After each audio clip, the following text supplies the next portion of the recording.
안녕하세요. 오늘의 데일리 뉴스레터에 오신 것을 환영합니다. 최근 대한민국이 그동안 꽁꽁 숨겨왔던 상상도 못했던 미친 화력을 내뿜자 해외에서 경악을 금치 못하고 있다고 합니다. 바로 괴물 미사일로 불리는 현모가 실제로 모습을 드러내자 이런 격한 반응을 보인 건데요. 특히나 중국 본토를 직접 타격 가능할 만큼 위력이 엄청나자 중국에서 난리가 나면서 발칵 뒤집어졌다고 합니다. 이뿐 아니라 해당 소식을 들은 모든 이들은 한국의 화력이 미쳤다고 소문이 무성하다고 하는데 외신과 해외 반응에 대해 자세히 알아보겠습니다. 최근 우리 군이 평양 주석궁을 초토화할 괴물 미사일 현모의 모습을 드러낸 데 이어 시험 발사에 성공하자 북한을 비롯해 중국 본토가 발칵 뒤집어졌습니다. 앞서 지난달 우리 국방부는 현무사 현무5 미사일의 시험 발사에 성공했다면서 전력화 시기는 비밀이지만 계획된 일정에 따라 실전 배치가 이뤄질 것이라고 밝혔는데요. 정확한 시험 발사 시점은 이번에 공개되지 않았지만 현무 45는 모두 개발이 마무리 단계로 전략화도 조만간 이뤄질 것으로 보인다는 게 방산 관계자들의 관측입니다. 현무사는 탄두 중량 2톤급으로 작년 9월 치러진 건군 75주년 국군의 날 기념행사 때 처음 공개됐었지만 현모는 아직 한 번도 공개된 적 없었습니다. 방사청에 따르면 현모는 탄두 중량이 89TU로 세계에서 가장 무거워 괴물 미사일로 불리며 한 발로 주석궁이나 금수산 태양궁전, 진화100M 이하에 있는 김정은 벙커를 무력화할 수 있는 것으로 알려진 어마어마한 무기체계입니다. 이렇듯 우리 군이 엄청난 파괴력을 가진 현모를 꺼내든 건 최근 핵무기용 플루토늄 생산 우려가 제기된 북한 영변 핵단지 내 경수로와 관련된 일 때문입니다. 실제로 우리 군은 지난해 여름 냉각수 식별을 통해 북한 영변 경수로의 시험 가동 사실을 파악했다고 합니다. 앞서 라파엘 그로시 국제원자력기구 사무총장도 영변 경수로에서 활동 증가가 관측됐다며 작년 10월 중순 이후에는 경수로 냉각 시스템에서 배수가 관측됐다고 밝혔습니다. 사실 북한은 2010년부터 영변에 경수로를 건설해왔지만 완공 목표 시점인 2012년을 훌쩍 넘기고도 완공을 못하다가 이제야 가동하기 시작한 셈인데요. 영변 경수로는 1994년 제네바 합의에 따라 한반도 에너지 개발기구가 북한에 건설하려고 했던 1000MW급 한국형 경수로를 역설계한 것으로 발전 용량은 2530MW급으로 전해졌습니다. 국방부에 따르면 이번 영변 경수로 가동과 관련해 북한이 일부 극소량 핵물질을 장전의 원자로 시험 가동하면서 시설을 보완하는 단계였던 것으로 전해집니다. 하지만 만일 북한이 경수로를 군사용으로 활용한다면 핵추진 잠수함에 쓰이는 소형 원자로를 만드는 시험을 할 수 있고 경수로 가동 중 만들어지는 삼중수소는 수소폭탄의 재료로 쓰일 수도 있습니다. 이는 전 세계에서 사례가 없던 일이지만 북한이 경수로에서 핵무기용 플루토늄을 만드는 새로운 길을 개척할 수도 있는 만큼 이에 대해 모니터링을 강화해야 하는 상황으로 이런 이유로 이번에 현모도 꺼내들어 맞대응한 것으로 보입니다. 이렇듯 한국형 삼축 체계 중 대량 응징 보복의 핵심 수단으로 꼽히는 미사일인 현무사와 현무5 개발이 마무리 단계에 진입하면서 조만간 전력화가 이뤄질 것으로 보이는데요. 이런 가운데 해외에서도 우리의 현무5 개발 성공 소식이 전해지면서 방산 전문가들 사이에서 한국이 미쳤다. 사실상의 ICBM인 괴물 무기를 만들어냈다고 화들짝 놀라며 경악을 금치 못했다고 합니다. 실제로 최근 주요 외신들은 한국이 작년 12월 26일부터 29일 사이 서해상에서 현무5 발사 시험을 실시했으며 성공적으로 실험을 마쳤다고 일제히 소식을 전했습니다. 그러면서 외신들은 현무5가 고각 발사 방식으로 발사돼 속도가 마하 15에 이르며 적의 방공 시스템을 무력화하기 위해 상당한 수준의 회피 기동 능력을 보유하고 있다고 극찬했습니다. 외신들은 미사일의 사거리가 탄도 중량에 따라 최대 3000km 이상으로 알려졌다며 운동 에너지까지 더해지면 실제 폭발 위력은 11톤 이상으로 앞으로 있을 성능 개량으로 14톤급의 어마어마한 파괴력을 가질 것이라고 강조했습니다.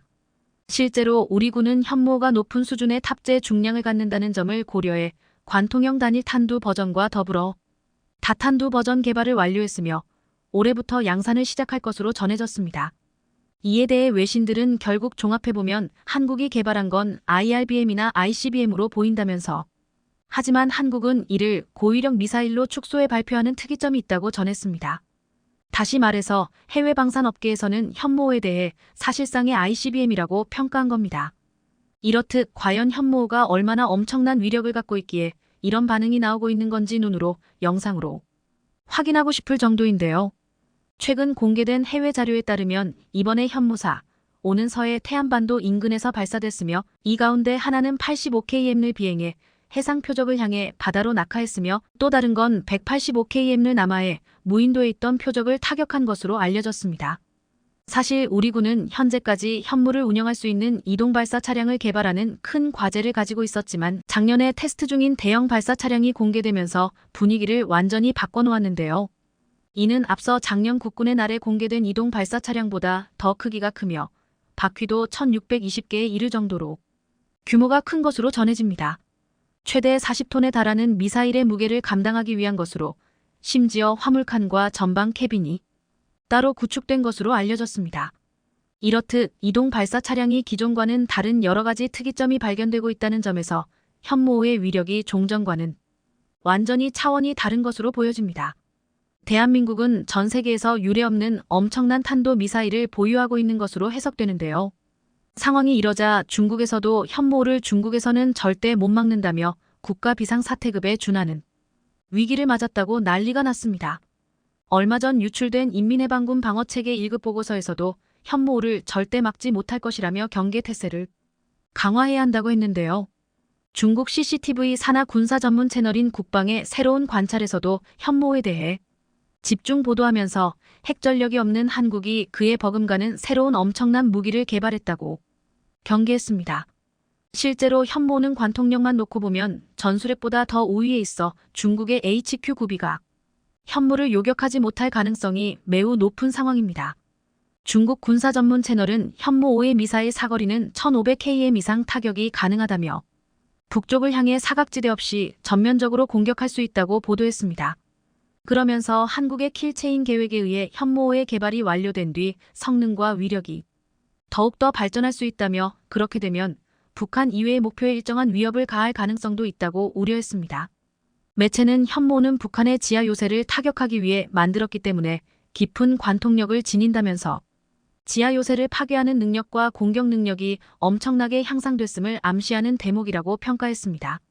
실제로 현무의 총 중량은 36톤으로 미국의 ICBM과 동급이며 웬만한 위성 발사체와 맞먹는 수준으로 알려졌는데요. 탄두 무게만 8톤에 달하는데 운동에너지의 경우 종말 단계에서 미사일이 낙하할 땐 마하 10 이상이 엄청난 속도가 나오는 만큼 운동에너지 역시 무시무시합니다. 특히나 이런 상황에 최근 중국에서 중국 공군이 보유한 방어체계가 형편없는 수준이라는 폭로가 나와 중국이 더욱더 불안에 떨고 있습니다. 지난 8일 미국 자유아시아 방송은 인민해방군 공군 사령부 참모 출신이자 미국으로 도피한 야오청의 인터뷰를 실었는데 영상에서 그는 예산은 충분했지만 부패로 인해 실제 돈을 사용하지 못하면서 항공기 연료를 가져다가 음식을 직접 해먹을 정도로 최악의 상황이었다고 말했습니다. 그러면서 중국 공군의 전투력은 엄청나게 과장돼 있는 상태라면서 공군 로켓군의 경우 방어력이 없어 혹시나 피격당하지 않을까 항상 두려움에 떨고 있다고 전했습니다. 이번 일로 중국 공군이 보유한 방어체계가 생각보다 더 심각하게 허술하다는 사실이 드러나게 됐는데요. 중국이 왜 이렇게 현무5에 대해 겁을 내고 두려워하고 있는 건지 알 수 있는 대목입니다. 사실 현무5는 한미 미사일 지침이 해제된 후 개발됐기 때문에 탄두 중량을 줄이면 3000km 이상까지 날릴 수 있을 것으로 추정되고 있는데요. 때문에 이러한 점을 중국을 비롯해 한반도 주변국들이 주목하고 있습니다. 이 사거리라면 중거리 탄도미사일이기 때문인데 중국과 일본으로서는 크게 신경이 쓰일 수밖에 없는 대목입니다. 이처럼 어마어마한 현무5 위력 덕분에 한국이 중거리 탄도미사일을 운용할 수 있다는 의미와 함께 다탄두인 MIRV를 운용할 가능성이 커져 특히나 중국에게는 상당한 위협적인 존재가 되고 있는 상황입니다. 미사일 전문가들은 현무5 같은 89T 탄두의 경우 기존 무기 상식으로 이해하기 어려울 정도의 놀라운 무게를 지니며 탄두를 1T급 이하로 줄이면 3000km 이상 충분히 날아갈 수 있다고 보고 있는데요. 그런데 사실 사거리 3000만 3500km면 중국 본토 전역을 사정권에 넣을 수 있는 거리라 현무5에 대해 중국에서 민감한 반응이 나올 수밖에 없는 겁니다. 그리고 이를 다시 말하면 사거리 3000만 5500km는 중거리 미사일로 분류되기에 현무5는 사실상 한국의 첫 중거리 탄도 미사일이 될 수 있습니다. 여기에 1단을 추가하면 바로 ICBM으로 활용이 가능한 만큼 대한민국은 미사일 강국으로 불리는데 전혀 손색이 없어 보이는데요. 중국의 숱한 도발과 위협이 타격감이 없었던 이유가 있었던 것 같습니다. 중국의 군사적 위협이 점점 거세지자 대만은 위협적인 전략을 마련했습니다. 유사시 미사일을 통해 중국의 아킬레스건인 산샤댐을 타격하는 전략을 계획하고 있는 것입니다. 중국의 입장에서 산샤댐 붕괴는 치명적이고 충분히 공포스러운 일이기 때문입니다. 그래서 최근 대만은 중국의 약점이 되어버린 산샤댐을 타격할 수 있는 순항미사일 발사 테스트를 하는 등 공격적으로 대응하고 있습니다. 얼마 전 대만 언론들은 대만군이 최대 사거리 1200km의 슝펑-2 미사일 개량형인 슝성 순항미사일 시험 발사를 진행했다고 보도했습니다. 대만의 순항미사일 슝성은 천수이벤 총동 시절 개발에 착수됐고 마잉주 총동 시절 양산되어 대만에 배치되기 시작한 대만의 자부심이자 최고 기밀입니다. 대만 언론들은 특히 이 미사일이 유사시 상하이, 광저우 등 중국 대도시의 특정 목표뿐만 아니라 내륙인 후베이성에 있는 세계 최대 규모의 댐인 산샤댐까지 공격할 수 있다고 강조했습니다. 그런데 산샤댐 공격 프로젝트에는 분명한 전제가 있어야 합니다. 대만의 미사일이 중국의 방공 시스템을 뚫고 산샤댐을 정확히 명중할 수 있어야 한다는 점입니다. 이 때문에 최근 대만은 미사일 발사 훈련에 열을 올리고 있는데요. 하지만 중국 입장에서는 자신들의 코앞에서 미사일 발사 시험을 하는 것만으로도 충분히 부담인데 더구나 정확도가 떨어지는 미사일을 시험 발사라며 쏘아대는 것도 공포스럽습니다. 미사일 발사 시스템의 완성도가 아직 부족하다면 그런 훈련 자체가 주는 공포 역시 만만찮기 때문입니다. 그런데 중국이 두려워하는 상황이 실제로 벌어졌습니다. 중국 코앞에서 대만군이 시험 발사한 미사일이 공중에서 폭발하는 어이없는 사고가 발생한 겁니다. 대만 국방부는 최근 대만 동남부 해역에서 실탄 사격 훈련을 실시하던 중 미국산 지대공 미사일인 패트리엇 미사일 2기 가운데 첫 번째 미사일이 발사 직후 알 수 없는 원인으로 폭발했다고 발표했는데요. 대만은 시험 발사한 미사일에 이상 현상이 발생했다며 폭발 원인에 대해서는 아직 조사가 진행 중이라는 말을 했을 뿐 자세한 원인은 함구했습니다. 적어도 미사일 방어 시스템인 패트리엇은 대만판 사드 텐공 3미사일과 더불어 대만 섬 전체를 요새화하는 고슴도치 전략을 위한 방공망의 핵심 대공 무기로 꼽히는 무기였기 때문에 충격은 더욱 컸습니다. 심지어 대만군 관계자는 패트리엇 미사일이 폭발한 것은 이번이 처음이 아니며 과거에는 사실을 외부에 공개하지 않았다고 말했습니다. 이전에도 이 같은 일은 있었다는 이야기입니다. 미사일 시험 발사를 운용하는 대만군이 훈련이 부족한 것인지 기술력이 부족한 것인지 알 수 없으나 분명한 사실 하나는 최근 대만군의 기강해이는 심각한 수준이란 점입니다. 작년 여름 미국 월스트리트 저널은 대만군은 전쟁에 준비돼 있는가? 그렇게 보는 사람은 거의 없다라는 제목의 기사를 신문 일면에 게재하면서 미국과 대만 정부 내부의 초조한 분위기를 전했습니다. 이 같은 내용은 최근 대만 국방부가 자체 워게임에서 중국 인민해방군의 상륙작전을 막아냈다고 자신했던 것과는 사뭇 다른 논조의 기사였기 때문에 안팎의 시선이 쏠렸습니다. 월스트리트 저널은 대만은 현재 전쟁을 수행할 수 있는 상태가 아니다. 이대로라면 중국을 억제하는 데 실패할 것이라는 위기감이 나오고 있다. 대만의 군비가 늘고 신무기가 확충되고 있음에도 불구하고 대만 국민들의 안보 불감증과 군대의 기강해이가 심각하기 때문이다. 라고 팩폭을 날렸습니다. 작년 여름 조 바이든 미국 대통령은 CNN 방송과의 인터뷰에서 중국이 대만을 공격할 경우 미국이 대만을 방어할 것이라고 밝혔지만 이후 국방부와 백악관은 하루 만에 중국을 자극하고 싶지 않다며 바이든의 발언을 진화하고 나섰습니다. 대만의 정규군은 양적으로도 무너지고 있습니다. 10년 전 27만여 명에서 현재 18만 명으로 줄었습니다. 중국 인민해방군이 100만 병력을 보유한 것과 상당한 차이가 있습니다. 의무 복무 기간도 과거 2년에서 4개월로 줄었고 예비군은 12년에 한 번씩 57일간 소집돼 재교육받고 있습니다. 그런데 군 복무를 마친 대만 청년들은 이렇게 말했습니다. 4개월 기초훈련 중 한 일은 잡초 뽑기, 타이어 옮기기, 낙엽 쓸기였다. 사격수를 배우긴 했지만 대부분 수업은 무의미했다. 중국이 홍콩을 집어삼키는 것을 보고 입대하려고 했더니 병무 공무원은 시간 낭비 말고 살이나 찌우라고 핀잔을 줬다. 한 달간 4시간마다 맥도널드 햄버거를 먹어가며 살을 찌워 비만으로 군면제를 받은 사람도 있다. 대만 예비군들의 반응도 참담합니다. 훈련 내내 할리우드 전쟁 영화를 감상했다. 책 읽고 그림 그리며 시간을 보냈다. 4개월 내에 마스터할 수 있는 전문 기술은 없다. 대만 감사원과 국방부 내부 문건에도 예비군 훈련장은 시간이나 때우자는 정서가 지배적이다. 군내 관리 부실과 비리로 군에 입대하려는 젊은이들의 사기가 꺾인다. 고 우려하는 대목이 나옵니다. 월스트리트 저널은 대만 군인들은 스스로를 딸기 병사라고 부른다. 경제적 윤택함과 부모의 과잉 보호 속에 작은 불편과 위기에도 쉽게 상처받는 젊은 세대를 뜻하는 대만 딸기 세대에서 파생된 용어이다. 대만군이 딸기군이 된 것은 미국 등 국제사회가 지켜보는데 중국이 설마 쳐들어오겠느냐? 전쟁 나면 미국이 도와줄 거다라는 생각이 팽배하기 때문이다. 라고 분석했습니다. 실제로 1980년대 이후 출생한 대만의 딸기 군인들은 기초훈련 4개월 뒤 바로 예비군이 됩니다.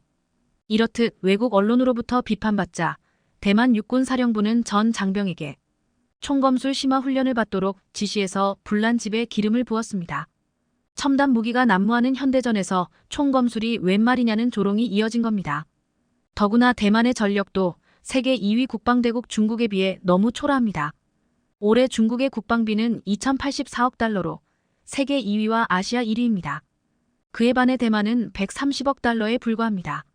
중국 해군은 355척의 함정과 잠수함을 보유의 규모로는 미국을 넘어 세계 최대입니다.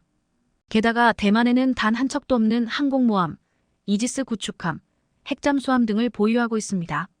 공군 전력도 마찬가지입니다. 중국이 미국 러시아의 OIOI ICBM, 잠수함 발사 탄도미사일에다 장거리 전략 폭격기까지 모두 갖춘 나라가 되어 있습니다. 반면 대만 공군의 주력기는 F-16AB입니다. 스텔스 전투기인 J-20까지 실전 배치한 중국에 비해 너무 초라합니다. 심지어 중국에 맞서 싸우겠다는 국민들의 의지도 높지 않습니다.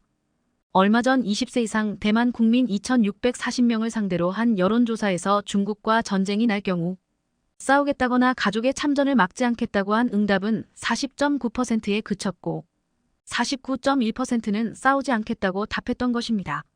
이 와중에 33만원짜리 세탁기를 횡령한 대만군 장군까지 나왔습니다.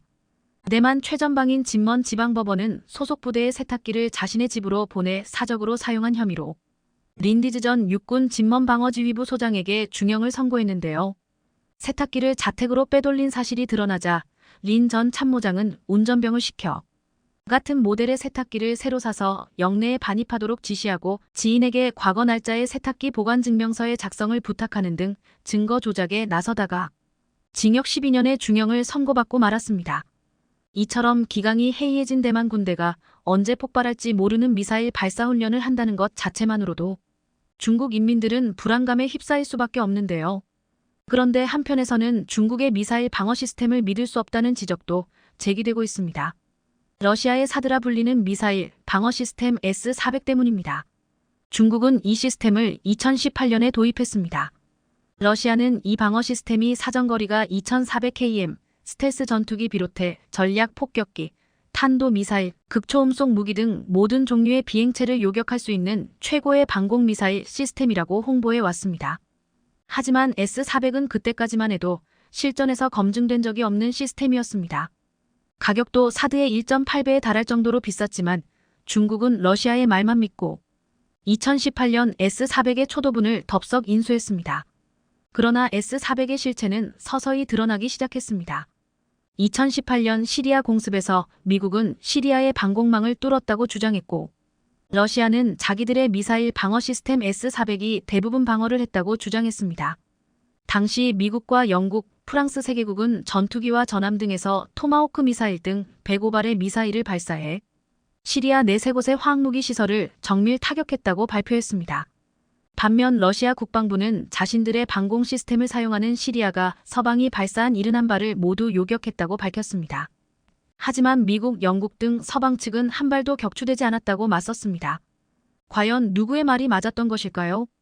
이 논란을 예의주시했던 나라는 바로 중국이었습니다. 천문학적 액수를 투입해 방공망 시스템을 도입했는데 서방의 미사일 공격에 러시아의 S-400이 어이없이 뚫렸다면 망신도 그런 망신이 없기 때문입니다. 그런데 지금까지 공개된 자료로 보면 시리아의 방공망 일부가 뚫린 것은 사실로 여겨졌습니다. 시리아 공습 당시 이스라엘 F-35 전투기들이 비교적 자유롭게 기동하면서 시리아 영공을 들락날락했다는 것은 러시아 S-400의 방공 성능에 의문을 제시할 수밖에 없었습니다. 이때 이미 달러 400의 명성에는 흠집이 생겼습니다. 군사 전문가들은 러시아제 무기는 카탈로그상 재원과 실제 구동이 다른 경우가 종종 있었기 때문에 스텔스기를 잡아낼 수 있다는 주장은 검증 안 된 얘기일 수 있다 며 분석하기도 했는데요. 그런데 우크라이나 전쟁을 통해 러시아의 자랑 S-400의 처참한 성능은 들통이 나고 말았습니다. 우크라이나 전쟁에서 S-400 방공 시스템은 하나둘씩 파괴되어 갔습니다. 올해 5월 우크라이나 포병대는 게르손에서 S-400 방공 시스템을 정찰용 드론으로 파악한 후 하이마스로 공격해 파괴했습니다. 또 7월에도 우크라이나군은 S-400 미사일 시스템을 파괴했다고 발표했습니다. 우크라이나 전쟁 이전만 해도 S-400은 러시아 방산업계의 차기 기대작이었습니다. 하지만 연달아 파괴됐다는 속보가 전해지면서 이게 대체 우크라이나가 정찰용 드론과 하이마스를 통해 공격을 잘해서 그런 건지 아니면 러시아군의 방공 능력에 문제가 있는 건지 논란이 되고 있는데요. 아무리 봐도 러시아 S-400의 방공 능력은 카탈로그에 나와 있는 것과는 상당한 차이가 있는 것으로 보입니다. 그런데 이런 시스템을 천문학적 액수를 투입해 구매한 중국은 또 뭔지 S-400이 파괴됐다는 뉴스가 나올 때마다 누구보다 중국의 속이 쓰릴 것 같습니다.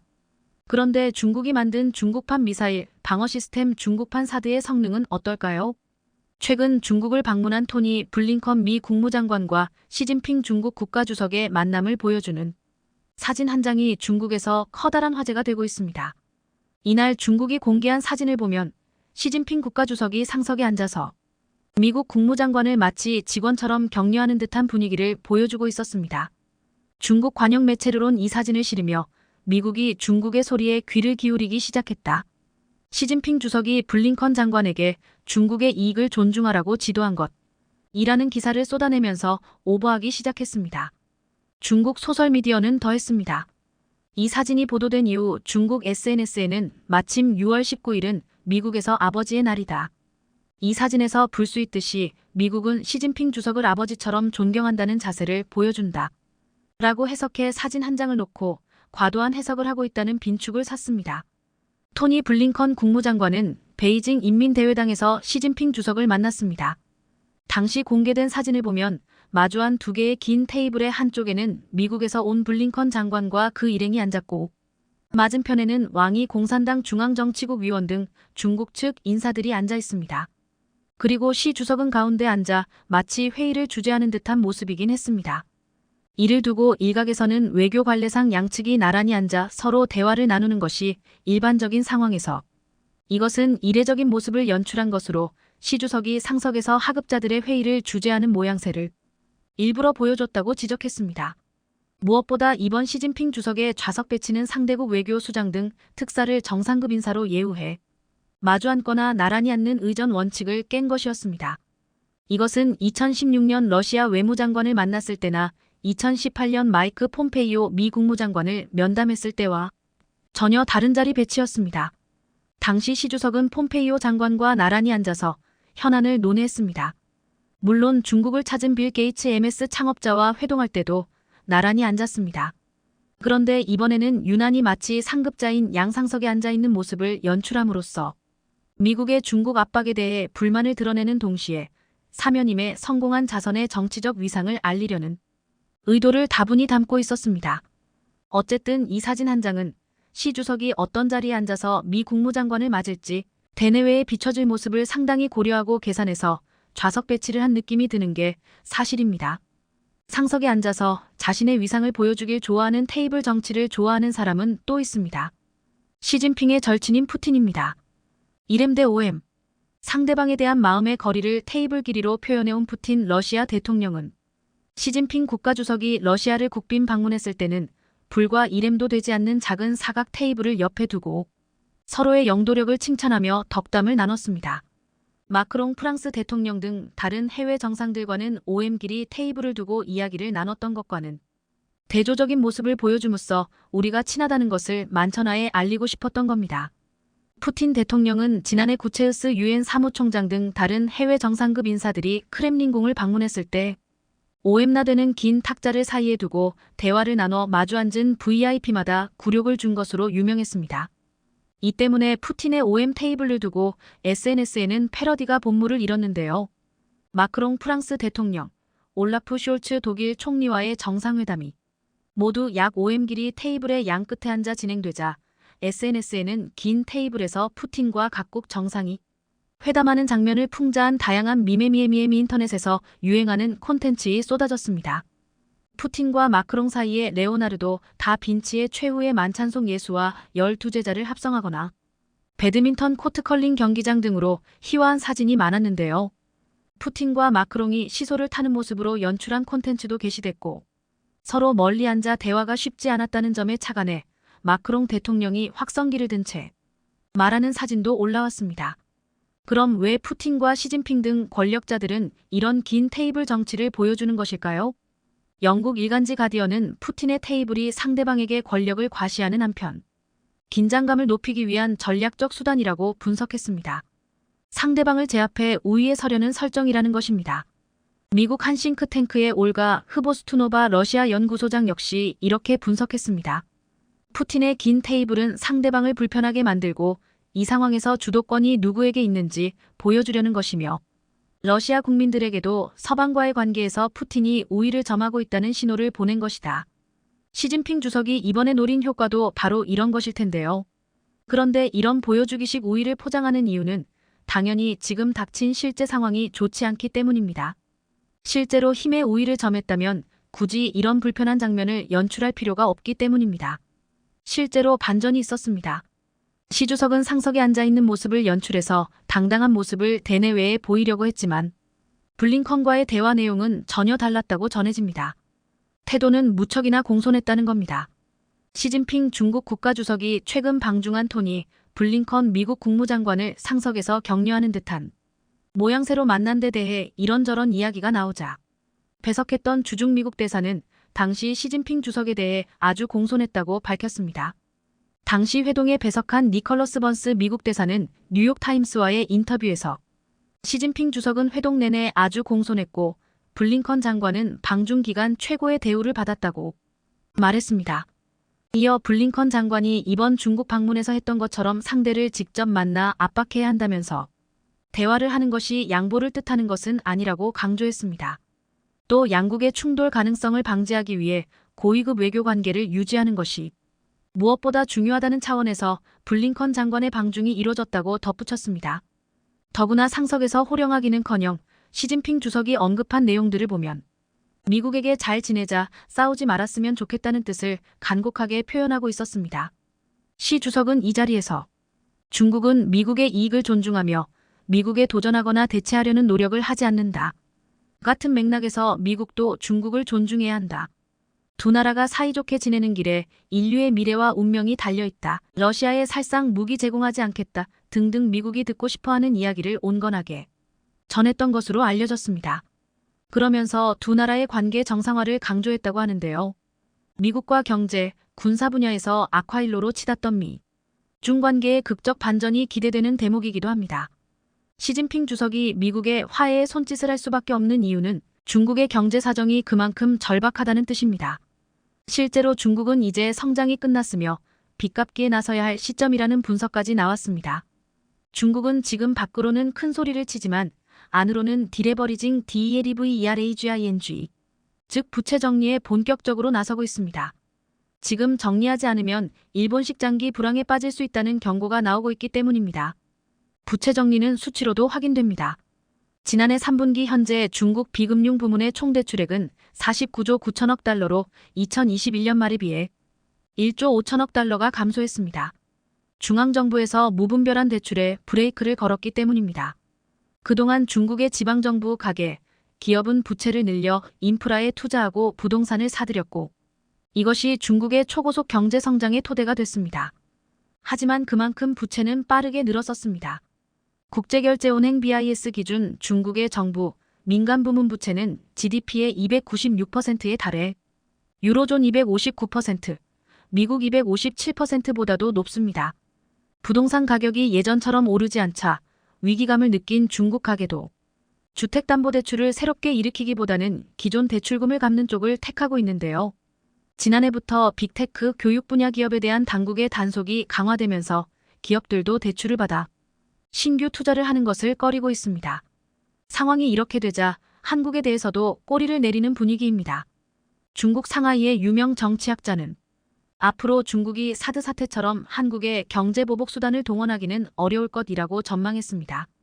장평이라는 필명을 쓰는 중국 상하이 정치학자는 미국의 소리 VOA 방송 특별기고문을 통해 이렇게 주장했습니다. 중국 경제 회복세가 둔화하고 있는 상황에서 중국이 더 이상 지난번 사드 사태처럼 경제보복 수단을 사용하기는 어려울 것이다. 싱하이밍 대사의 발언은 시기적으로도 부적절했고 국무원의 지지를 얻기도 어렵다. 중국은 전례 없는 외교적 고립에 빠져 있다. 그런데 이런 상황에서 싱하이밍 대사의 발언은 한국을 완전한 대척점에 두면서 한미일 협력을 강화시켜주는 역할만 했다. 싱하이밍 대사의 발언은 급격히 냉각된 경제, 미국의 견제로 인한 고립 등 여러 가지 악조건에 처해 있는 중국의 상황을 제대로 인식하지 못한 발언이었던 것입니다. 중국은 사실 사드 보복 조치로 얻은 것이 없습니다. 오히려 자국의 반도체 산업만 악화일로의 길로 걷게 만든 결정적 시작점이 바로 한국에 대한 사드 보복 조치였습니다. 고속 경제 성장이 끝나고 경제가 무너지기 시작한 중국, 앞으로 한국에 대해 고압적인 태도를 유지하기는 어려워 보입니다. 중국과 미국의 연이은 충격 발표에 한국만 계속해서 극심한 피해를 받자 결국 이재용 삼성 회장이 중대 결단을 내렸습니다. 누구도 예상 못한 너무나 강력한 중대 결단이 나오면서 난리가 나버렸는데요. 외신들은 이재용 회장이 미국과 중국을 한 번에 끝장낼 너무나도 강력한 카드를 꺼내들었다며 바이든과 시진핑이 동시에 발칵 뒤집혔다고 대대적으로 보도하기 시작했습니다. 도대체 한국의 삼성이 얼마나 강력한 카드를 꺼내들었길래 이렇게 세계 최강국 1, 2위인 미국과 중국이 동시에 발칵 뒤집혀버린 것인지 지금부터 이 놀라운 내용 최고 수익률에서 여러분들에게 전해드리겠습니다. 미중 간의 격렬한 싸움이 시작되면서 한국이 가장 큰 피해를 받고 있습니다. 중국이 미국 반도체 기업 마이크론을 규제한 상황이 미국 정부가 한국의 속마음을 테스트하는 리트머스 시험지 역할을 하고 있다는 충격적인 외신 보도가 나왔습니다.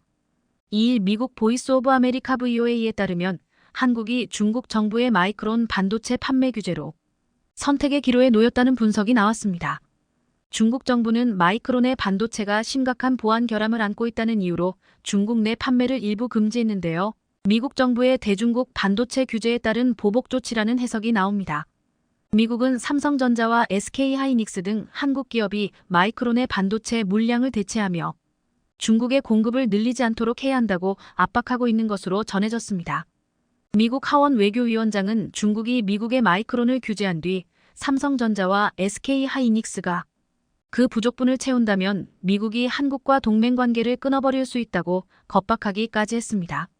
너무나 충격적인데요. 마이클 맥콜 하원 외교위원장과 마이크 갤러거 하원 미중전략경쟁특위 위원장은 2일 현지 시간 지나 러몬도 상무부 장관에게 서한을 보내 일본과 한국의 기업들이 마이크론이 이른 시장 점유율을 가져가지 않도록 일본과 한국과 협력해야 한다고 촉구하며 이 같은 충격 발표를 한 것으로 전해졌습니다.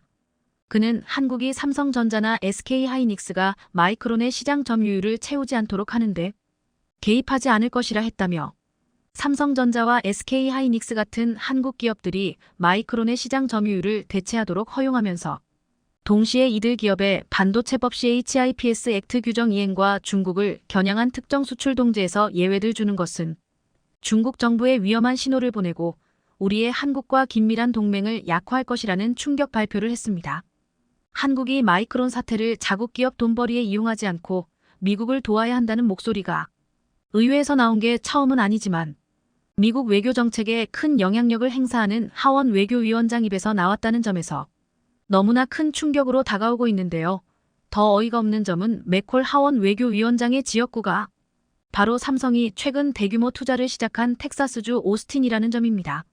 삼성의 300조 원에 육박하는 초대규모 투자로 미국 텍사스가 세계에서 가장 강력한 도시로 거듭나면서 3천만 텍사스 주민들도 한순간에 벼락부자가 됐는데요. 텍사스 주지사는 물론 텍사스 판사들까지도 삼성의 환호를 지르고 있다는 뉴스 보도들이 쏟아져 나오고 있습니다. 이렇게 삼성 덕분에 자신의 지역구가 초대박을 터뜨리며 영구적인 정치 생명을 보장받은 맥콜 하원 외교위원장이 제대로 삼성의 뒤통수를 때린 것이죠. 마치 리들 바이든을 보는 듯한데요. VOA는 한국이 동맹국인 미국을 지원할지 중국 시장에서 수출 확대 기회를 노릴지 선택해야만 한다며 미국을 대하는 한국의 태도를 보여주는 리트머스 시험지라고 보도했습니다. 한국 반도체 기업의 중국 수출 확대 여부가 미국에 대한 한국 정부의 충성심을 사실상 테스트하는 계기가 되고 있다는 의미입니다. 글로벌타임스는 한국이 미국 정부의 압박을 받아들인다면 중국에서 무역보복 조치에 나설 수 있다는 가능성도 시사했습니다. 결국 한국 정부가 어떤 선택을 내리더라도 미국과 외교관계 또는 중국과 경제적 협력 가운데 하나를 위험한 상태에 빠뜨리는 결과로 이어질 수 있다는 것입니다. 자, 그런데 이보다 훨씬 더 충격적인 소식이 전해졌습니다. 이렇게 한국은 마치 중국과 교역을 끊어버리라고 압박한 미국. 그런데 뚜껑을 열어보니 미국과 중국이 한국을 가지고 놀고 있었습니다. 분명 중국은 마이크론의 반도체 사용을 금지시켰다고 했고 미국도 중국에 팔지 말라며 한국을 압박했는데 올해 1분기 메모리 반도체 실적을 보니 마이크론이 SK하이닉스를 제치고 디램 시장 점유율 2위로 둔국했습니다. 원래 삼성이 압도적인 1위, SK하이닉스가 압도적 2위, 마이크론이 3위였는데 마이크론이 한국의 SK하이닉스를 제치고 2위가 되었다는 충격적인 소식이 전해졌습니다. 분명 중국이 미국의 마이크론에 제재를 가했다면 마이크론의 점유율이 가장 많이 떨어져야 하는데 반대로 삼성전자와 SK하이닉스의 점유율은 줄어든 가운데 미국 마이크론의 점유율만 올랐습니다. 너무나 수상하죠. 중국 정부도 3년 전부터 마이크론의 제품을 쓰는 대신 한국산 제품을 쓰기 시작했다라고 전했는데 이 또한 사실이 아닐 수 있다는 것이죠. 한마디로 미국과 중국이 한국을 가지고 논 것입니다. 이뿐만이 아닙니다. 한국에는 중국과 완전히 교역을 끊어버리라고 강요하더니 미국 기업들은 중국에서 떼돈을 벌기 위해 이례적인 협력 관계를 만들고 있었던 사실이 밝혀졌습니다. 일론 머스크가 중국을 방문해 시진핑 중국 국가주석의 최측근 딩쇠샹 부총리와 칭강 외교부장, 진좌ং룽 공업정보화부 부장, 왕원타오 상무부장 등 고위 인사들을 잇따라 만난 사실이 공개됐습니다. 중국 최고 지도부가 개별 기업인과 회동하는 것도 이례적인데 그것도 4명의 최고 지도부가 이틀 만에 연쇄적으로 한 기업인을 만나는 것은 머스크가 아무리 스타 CEO라 하더라도 파격적인 대우입니다. 이런 중국의 환대에 보답이라도 하듯 머스크는 칭강 외교부장을 만난 자리에서 테슬라는 공급망 디커플링 탈동 조화에 반대하며 중국에서 사업을 계속 확장하고 중국의 발전 기회를 공유할 의향이 있다고 말했습니다. 여기다 이번 방중 기간 세계 최대 배터리 기업인 중국 CATL의 정위친 회장과 만나 미국의 배터리 공장을 합작으로 짓는 방안을 논의한 것으로 알려졌습니다. 이것이 사실이라면 이는 미국이 중국 기업의 제품을 견제하기 위해 도입한 인플레이션 감축법 IRA 조항을 우회하는 것으로 미국의 입장과 정면 배치됩니다. 앞뒤가 전혀 맞지 않죠. 자, 그리고 더 충격적인 사실은 이렇게 한국에는 중국과 완전히 인연을 끊어버리라더니 미국 기업이 중국과 손을 잡는 충격적인 사례는 일론 머스크뿐만이 아니었다는 것입니다. 미국 최대 금융사 JP모건의 제이미 다이먼 CEO도 지난달 31일 중국을 찾았는데 첸지닝 상하이 당서기를 만나 해외 기업이 상하이에 투자할 수 있는 다리 역할을 JP모건이 하겠다고 말했습니다. 여기다 미국을 대표하는 커피 체인 업체 스타벅스의 렉스먼 내러시먼 신임 CEO도 지난달 30일 중국에 도착해 중국이 스타벅스의 최대 시장이 되기를 바란다고 말했습니다. 특히 오는 2025년까지 중국 전역에 9,000개의 매장을 열겠다는 계획을 밝힌 내러시먼은 이는 이정표에 불과하다면서 중국 투자 확대를 공언했습니다. 미국의 압박 때문에 한국만 중국으로부터 극심한 피해를 받고 있습니다. 중국 내 반한 감정이 극대로 치솟으면서 한국산 제품에 대한 수입이 대폭 줄고 있습니다.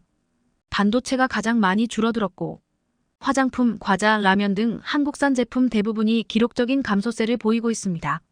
이 때문에 한국은 무려 15개월 연속으로 무역 적자를 기록하며 한국 경제를 위기로 몰아넣고 있습니다.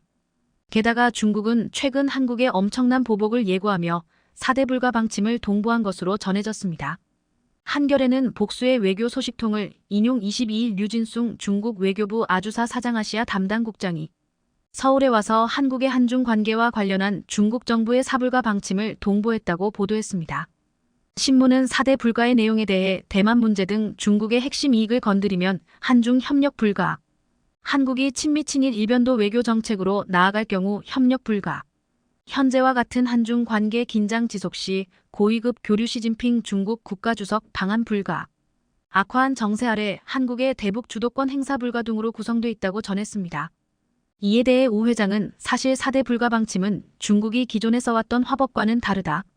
미국과 달리 중국은 자신들의 입장을 간접적이고 애매하게 말하는 경향이 있다며 그런 중국이 4대 불가를 들고 나왔다는 것은 그만큼 작정을 했다는 뜻이라고 풀이했습니다. 자, 그런데 대반전이 일어났습니다. 이렇게 미국과 중국이 한국을 못 잡아먹어서 안달난 이 충격적인 상황을 한방에 뒤엎을 엄청난 한방이 나왔습니다. 이재용 삼성전자 회장과 최태원 SK그룹 회장, 정의선 현대차그룹 회장, 구광모 LG그룹 회장 이렇게 대한민국 4대 그룹 총수가 함께 베트남 하노이에 간다는 파격적인 소식이 전해졌습니다.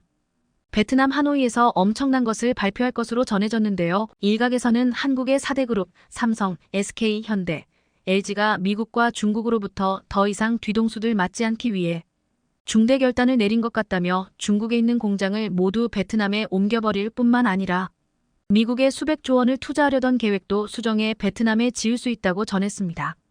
베트남도 한국의 뒤통수를 잘 치는 것으로 유명하지만 베트남 국가 전체 수출 중 13을 삼성이 담당하고 있고 여기에 세계 최강 배터리 기업이 된 LG까지 베트남에 초대형 배터리 공장을 짓고 현대차와 SK까지 합세한다면 베트남 GDP의 70%를 한국 기업이 차지할 수 있습니다. 이렇게 되면 한국 기업 총수의 한마디 한마디에 베트남 경제가 천당과 지옥을 오갈 수 있기 때문에 한국의 뒤통수를 칠 수가 없겠죠. 베트남을 완전히 제2의 한국으로 만든 뒤 한국의 이익 극대화를 위해 베트남을 쥐락펴락하겠다는 것입니다.